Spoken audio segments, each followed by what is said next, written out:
Assalamualaikum warahmatullahi wabarakatuh.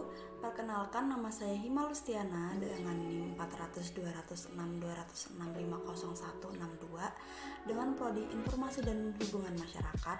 Di sini saya akan menjelaskan tentang perkembangan komputer dari masa ke masa. Dimulai dari generasi pertama pada tahun 1940 sampai 1956. Selama periode ini, generasi pertama dari komputer mulai dikembangkan. Komputer generasi pertama menggunakan tabung vakum untuk sirkuit dan drum magnetik untuk menyimpan memori. Tabung vakum digunakan untuk memperkuat sinyal dengan mengendalikan gerakan elektron di ruang evakuasi. Komputer generasi pertama sangatlah sulit untuk dioperasikan dan berbiaya sangat mahal.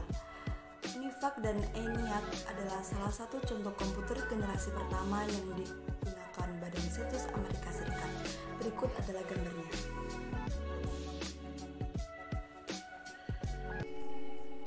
Beralih ke generasi kedua pada tahun 1964 sampai 1971.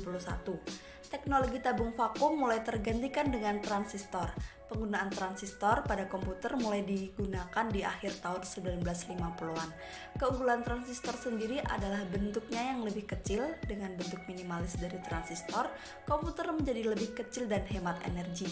Di generasi kedua ini, bahasa pemrograman mulai diperkenalkan seperti contohnya COBOL dan Fortran. Teknologi penyimpanan memori juga berubah dari drum magnetik menjadi teknologi magnetik IBM 7000, NCR 304, IBM 650, IBM 1401, Atlas, dan Mark III adalah contoh dari generasi kedua komputer. Berikut adalah contohnya.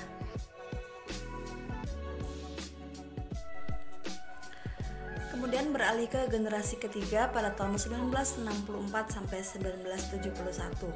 Perkembangan sirkuit terpadu adalah ciri khas dari generasi ketiga pada komputer.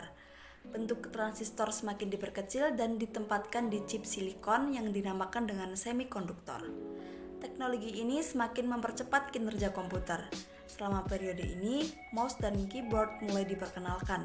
Generasi ketiga juga sudah dilengkapi dengan sistem operasi PDP-8, PDP-11, ICL-2900, IBM 360, dan IBM 370 adalah contoh dari komputer generasi ketiga. Berikut adalah fotonya.